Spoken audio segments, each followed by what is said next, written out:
Muchas gracias, señor presidente. Hace aproximadamente 3 años, señor presidente, este Congreso de la República discutía sobre si se conformaba o no una comisión para investigar los probables hechos de corrupción que se cometieron durante el gobierno anterior. Se acordó formar una comisión que en el fondo es una especie de juicio de residencia lo que se ha realizado. Se ha investigado al expresidente García y a altos funcionarios por la gestión que han realizado en 5 años y se ha dividido en diversos temas. Entre ellos, hoy día nos toca debatir el relacionado a los indultos y conmutaciones de penas sospechosas que se dieron porque presumiblemente se ha favorecido a personas condenadas por tráfico ilícito de drogas y por robo agravado, en su gran mayoría. Y yo creo que el debate, señor presidente, debe concentrarse en ese informe, en ver si se han cometido delitos y si se ha cometido infracción a la Constitución al momento de otorgar estas conmutaciones de pena o estos indultos. Es ahí donde tenemos que apuntar, es ahí donde debemos determinar y definir si hay indicios de que se cometieron estos hechos. Porque si es así, señor presidente, el Pleno del Congreso tendrá que aprobar las conclusiones para que luego, a través de un procedimiento constitucional, se pueda ver en la instancia pertinente cuáles son con exactitud las infracciones que se cometieron, cuáles son los hechos detallados, y volverá al Pleno cuando llegue en su momento y ahí debatiremos si este artículo se violó, si ese inciso se infringió, si esto constituye una falta política y si eso amerita o no una sanción de inhabilitación, señor presidente. Ahora estamos debatiendo un informe final que ha recogido indicios y que presenta posibles presunciones de infracciones a la Constitución. Yo, en principio, presidente, la Constitución establece que es obligación del Estado combatir y sancionar el tráfico ilícito de drogas. En eso creo que todos estamos de acuerdo. Y quien debe liderar esa lucha, ese combate, esa batalla contra el tráfico ilícito de drogas es el jefe de Estado. Eso indiscutible. Eso viene desarrollado por normas, por códigos, por leyes y hasta por convenios internacionales que ha suscrito el Perú, que obligan a nuestra nación a enfrentar el tráfico ilícito de drogas, no solo a capturar personas que trafican con drogas, burrieres, paqueteros o gente que tiene organizaciones criminales, que fabrica droga, o en fin, no solo para buscarlos, no solo para investigarlos, sino también para procesarlos y para sancionarlos, señor presidente. Y cuando se busca una sanción ejemplar, lo que se pretende es que el infractor cumpla su pena y la cumpla a cabalidad. Y aquí en el Congreso ha habido una dura batalla para modificar diversas leyes, para reducir los beneficios penitenciarios, para evitar que existan libertades condicionales o provisionales, para que los condenados por tráfico ilícito de drogas permanezcan con una sanción ejemplar en la prisión. Acá se ha sabido de denuncias contra jueces y fiscales que han sido amenazados y que su vida ha corrido peligro por enfrentar el narcotráfico, sobre todo en el interior del país. Hay jueces y fiscales que incluso los han asesinado por pretender investigar o sancionar casos de narcotráfico. Aquí, señor presidente, la DEA incluso apoya, invierte dinero, respalda a la DINANDRO para luchar contra el tráfico ilícito de drogas. Aquí todos estamos comprometidos en esta lucha y en este combate contra el tráfico ilícito de drogas. Y lo que no podemos permitir, señor presidente, es después de ver toda esta esfera de obligación constitucional y legal de todos los peruanos, alguien a través de una norma o a través de un dispositivo comience de un plumazo a liberar a los condenados por tráfico de drogas. ¿Cuál es el mensaje que se le da a la nación peruana y a la comunidad internacional? Que tanto esfuerzo se hace por luchar contra el tráfico ilícito de drogas y aquí en el Perú se les rebaja la pena, se les pone en libertad, se les rebaja la pena, se les pone en libertad, en otros casos se les perdona y se les pone en libertad. ¿Qué justificación existe, moral, ética, política, señor, para decirle a una nación que quiere enfrentar el tráfico ilícito de drogas, decirle no, es que estos son paqueteros, poca monta, burrieres, son gente que por necesidad lo hace? Pues ese burrier, ese paquetero también destruyen a una sociedad, porque ese burrier que traslada la droga a otro país sabe lo que está haciendo y sabe que al trasladar esa droga va a contaminar a la juventud y va a contaminar una sociedad. Y ese paquetero o ese burrier que dicen algunos, que a veces hasta buscan acogerse a esa figura para que la pena sea menor, tiene que saber que tiene que cumplir una sanción ejemplar, señor presidente, porque el tráfico ilícito de drogas destruye a una sociedad, no solo por el consumo, sino por los lados colaterales que trae otros delitos, porque el tráfico ilícito de drogas arrastra corrupción, arrastra impunidad, arrastra violación de leyes, arrastra una serie de hechos, señor presidente, que comprometen a veces a altos funcionarios en diversas naciones. En Colombia, señor presidente, se habló de un expresidente que había sido encontrado un financiamiento para su campaña electoral y hasta Estados Unidos le quitó la visa y le prohibió su ingreso a su país, solo porque se sospechaba que su campaña fue financiada por dinero del narcotráfico. ¿Cómo será en un país si se enteran que un alto funcionario a través de una resolución liberó narcotraficantes, liberó bandas enteras, liberó personas que las encontraban con 20, 30 kilos de droga, señor presidente? Cabecillas, altos mandos, capos de la mafia en la calle, producto de resoluciones sin motivaciones, sin explicaciones, sin fundamentaciones, sin sustentos. ¿Puede hacerse eso para un país? ¿Acaso eso no es una falta política? ¿Acaso eso no es una traición a un pueblo que confía en su autoridad y que sabe que va a combatir el narcotráfico y los termina poniendo en la calle, señor presidente? Esa primera radiografía que podría hacer yo del problema, que nos permite hacer una hipótesis de trabajo o tener una base hacia dónde apuntamos y qué es lo que buscamos, señor presidente, debe ir complementado para ver ahora quiénes serían los responsables de esa situación. ¿Quiénes?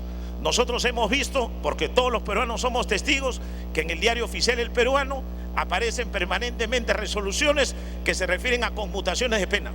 ¿Y cómo podría un político, un abogado, un juez, un fiscal, un procurador o alguna autoridad poder saber cuáles son los delitos que se están conmutando la pena? Si cuando revisamos el diario oficial El Peruano solo vemos el penal, el nombre del interno, los años y la fecha que vence. ¿Cómo podríamos? No sabemos. Eso se ha hecho por práctica, se hace dolosamente, se hace de manera intencional para que nadie se entere. ¿Qué es lo que sucede aquí, señor presidente? Mientras el Poder Judicial cierra las puertas al narcotráfico y le dicen no le vamos a dar beneficios, mientras los jueces corren peligro sus vidas por condenar narcotraficantes, mientras en el Congreso se lucha para aprobar leyes que endurezcan las penas, por el otro lado salen caminando, señor presidente. No sabemos si pagando, si aportando dinero, si financiando campañas o si entregando cuotas determinadas o si salen solo porque el alto funcionario se compadece de ellos y le da pena que esos pobres hombres hayan caído en tráfico de drogas. Y eso es lo que tiene que investigarse, señor presidente, y hasta ahora no he encontrado la parte donde la comisión nos diga ese objetivo, ese resultado.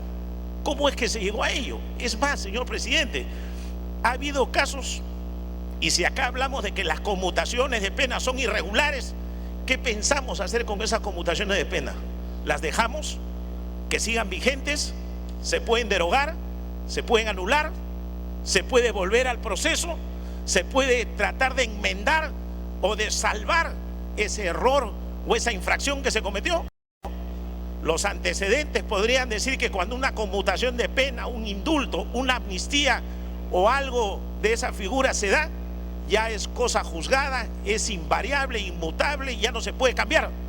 Sin embargo, la Corte Interamericana de Derechos Humanos ha dejado sin efecto amnistías bajo el argumento de que eran violaciones a derechos humanos. El propio Alan García, señor presidente, a quien se le ha mencionado acá permanentemente, anuló un indulto e hizo que la persona que salió favorecida con el indulto vuelva a la cárcel, y sancionó al ministro que ahí había impulsado y promovido ese indulto. Le dijo se le cesa en el cargo. Pero ese ministro, señor presidente, le ha llevado al presidente de la República otras resoluciones para que firmen.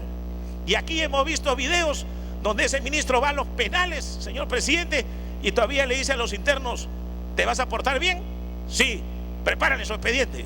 Así se favorece al narcotráfico, señor presidente. Esa es la misión de un ministro de Estado, de un asesor jurídico del gabinete, de un asesor legal del Consejo de Ministros. Así, con esa facilidad se preparan los expedientes. Así, con esa facilidad se puede sacar de la cárcel a delincuentes que cometen graves delitos. A mí me ha llamado la atención, señor presidente, que entre las conclusiones se diga que Alan García ha cometido infracción a la Constitución y no se mencione al ministro de Justicia. Si el presidente de la República firma una resolución y va acompañada de la firma de un ministro, ¿por qué el presidente sí comete infracción y el ministro no? Entonces ahí habría que poner también el nombre de ese ministro, el nombre de ese ministro de Justicia que firmó junto con el presidente la resolución, también cometió infracción a la Constitución. Y por su intermedio, presidente, le digo al colega Sergio Tejada que incluya también a esas personas, a esos ministros que son los que impulsaron, que son los que iban a los penales, que son los que proyectaban la resolución, que son los que dependían de la Comisión de Indultos y de Conmutaciones de Pena, que son los que le llevaban la carpeta y el expediente al jefe de Estado y le decían, acaba un caso. Y de ahí, cuando se ve esa responsabilidad, evaluaremos la otra, la de si le alcanza o no le alcanza al presidente de la República. Pero los ministros de Estado que tramitaron eso sí tienen responsabilidad, señor, y comprobada, y no se le menciona. No se dice que han cometido infracción a la Constitución. ¿Por qué? ¿Tienen corona? ¿O es que acá es al revés, que el responsable es el presidente y el ministro es irresponsable? ¿O es que el refrendo ministerial se está confundiendo y se está interpretando de manera contraria? El principal responsable sería el ministro de Justicia, aquel que tramitó todo el expediente, señor presidente. Yo le pido por su intermedio a la comisión investigadora que desde sus conclusiones también incluya eso, que el ministro de Justicia que tramitó aquellos escandalosos indultos y conmutaciones de pena también sea evaluado por su probable infracción a la Constitución, señor presidente, porque eso es lo justo, lo legal, lo correcto, lo jurídico, lo político. Eso es lo que tiene que ver el Parlamento. Y luego veremos si el presidente de la República tiene o no tiene responsabilidad. Eso es lo que hay que trabajar, eso es lo que hay que determinar. Hay que ver y evaluar y debatir. Y quiero escuchar, invito a mis colegas para que hablen si esas conmutaciones de pena se pueden anular o no, o de repente ya es imposible anularlas, ya se ejecutaron y algunos están en el extranjero, otros siguen siendo burrieres, otros siguen vendiendo droga, otros siguen involucrados, otros están presos nuevamente. Pero ¿qué cosa puede hacer el Congreso ante ello? No solo decir, acá ocurrió esto y el informe se va al archivo. Hay que buscar también que modificar normas que permitan mejorar ese combate al narcotráfico. Hay que ver si se pueden anular esas conmutaciones indebidas, si debe existir un plazo para hacer eso o no, si hay responsabilidad por ello o no, si el Congreso debe recibir o no esas resoluciones a la Comisión de Justicia y Derechos Humanos para que se haga un control ulterior o posterior respecto a conmutaciones de pena e indultos. Eso es lo que hay que ver, si vamos a mejorar o no esas resoluciones para que salgan los delitos y todo el país en el peruano vea cuántos personajes con esta clase de delitos se conmutan la pena y se puede hacer un control. Esas son las sugerencias y las recomendaciones que necesitamos. Es más, ahora estamos viendo un informe de la mega comisión, que es una especie de juicio de residencia, lo dije al empezar mi intervención. ¿Por qué no evaluamos también o recomendamos que el Congreso de la República procure incorporar en el orden jurídico el juicio de residencia, para que los presidentes de la República al culminar su mandato puedan ser sometidos a una investigación por un año? No una persecución, sino una investigación con garantías, con debido proceso, para que el solo hecho de que quien ejerce la primera magistratura asuma el cargo, sepa que al terminar lo van a investigar, lo van a observar, van a ver si actuó bien o no. De algo servirá, aunque sea para persuadirlo de que no cometa delitos, de que no cometa infracciones, porque nuestra realidad nos demuestra que hay que aplicar esas normas. Hay que volver a esas etapas antiguas donde había el juicio de residencia. Por si acaso no hablo de la Inquisición, porque en eso sí yo no estoy de acuerdo. Yo creo que los debidos procesos hay que respetarlos, pero el juicio de residencia, por el solo hecho de ponerlo en la Constitución, ayudaría mucho, señor presidente, a que aquellos que tengan la intención de infringir la Carta Política tengan cuidado y lo piensen dos veces. Es más, señor presidente, otro tema que también llama la atención es cuando el ministro de Justicia, se supone, iba a Palacio de Gobierno y le dejaba al presidente de la República los expedientes para que lo firme. Yo pregunto, el presidente de la República ha dicho públicamente que se pasaba horas de horas revisando uno por uno los expedientes. Y yo pregunto, al revisarlos, al leerlos, al observarlos, al mirarlos, al ojearlos, ¿no se daba cuenta qué clase de delito es? Con la habilidad que tiene Alan García, no pudo notar y preguntarle al ministro de Justicia ¿por qué tantos expedientes de tráfico de drogas? ¿O es que la respuesta fue no, es que hay hacinamiento y hay que empezar sacándolo de tráfico de drogas? Y a los de delitos menores, no, esos que se queden hasta el último, esos que vayan a la pampa, esos que sigan en su celda. Porque si uno revisa el cuadro estadístico de las conmutaciones de pena, son 3.000 aproximadamente, 3.500 si no me equivoco, de drogas, y 1.500 o 1.600 de robo agravado. Y los demás, 1, 2, 1, 2, 1, 2, 1, 2. Eso no interesaban. No interesaba la estafa, no interesaba la extorsión, no interesaba el chantaje, no interesaba el delito de corrupción. Eso no, más importaba la droga. ¿Por qué, señor presidente? Y eso también llevó a especular en algún momento de que podría haber un interés económico.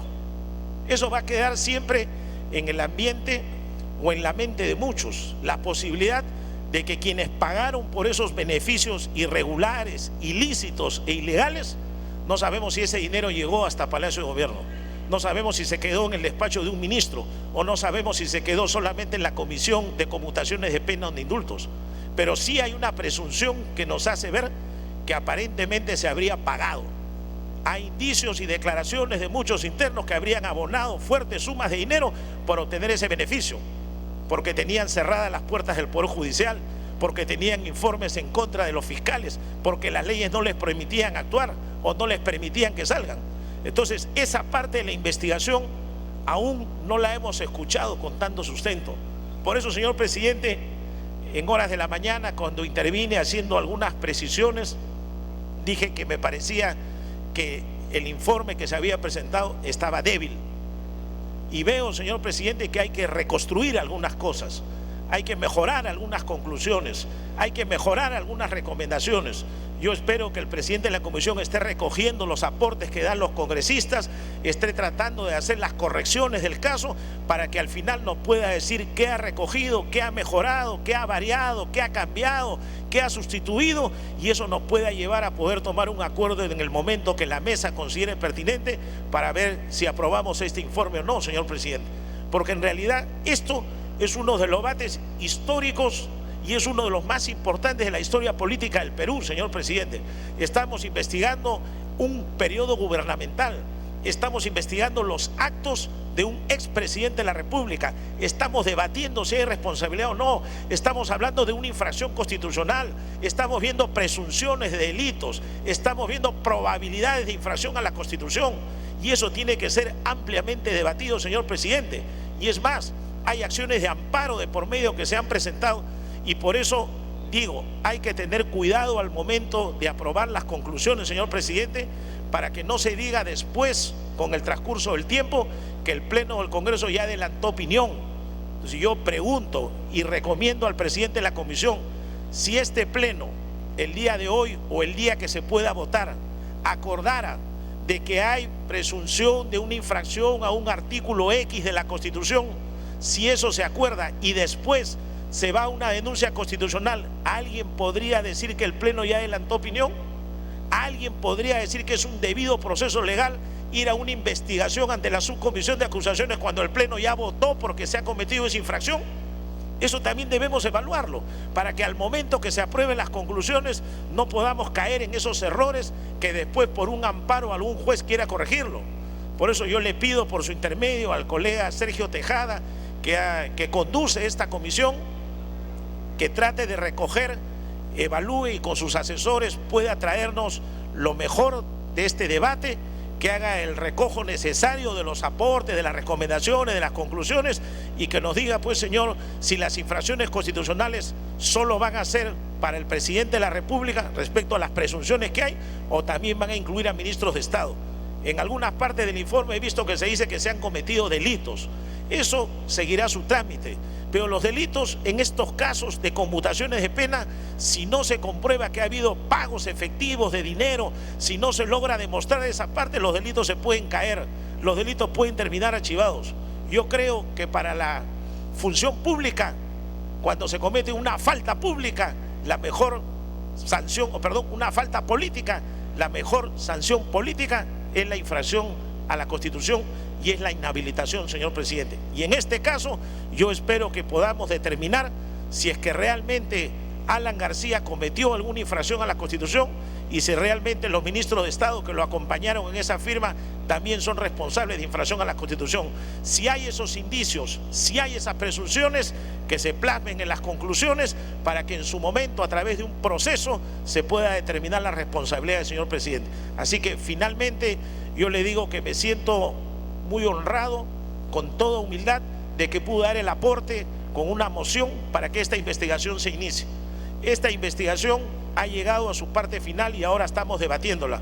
Ojalá, señor presidente, que prime el criterio de conciencia, que no se busque venganzas, ni talionajes, ni ojo por ojo, ni diente por diente, pero sí, señor presidente, que se llegue a unas buenas conclusiones, a unas buenas recomendaciones, para que eso permita y sirva de ejemplo a los otros gobernantes que vengan en el Perú, que sepan cómo tienen que comportarse, cómo hay que enfrentar el tráfico ilícito de drogas, cómo no se puede conmutar las penas en los delitos que están prohibidos, cómo no se puede otorgar gracias presidenciales ni indultos cuando está prohibido por ley, y para que los presidentes de la República, cuando vayan a firmar una por una las resoluciones, las lean bien, se informen bien y se enteren qué cosa es lo que se está aprobando y motiven sus resoluciones, porque todas las conmutaciones de pena que hemos visto que han salido publicadas en El Peruano, ninguna tiene motivación, ninguna tiene sustento, ninguna tiene argumentación, ni a favor ni en contra. Cuando en contra no salen publicadas, de repente no interesa que tenga motivación, pero en las que se dan debería decir por tal caso, por tal razón se otorga la conmutación, y también decir cuál es el delito que se cometió para que la opinión pública y los que ejercen el control político tengan claro este tema. Muchas gracias, señor. Gracias.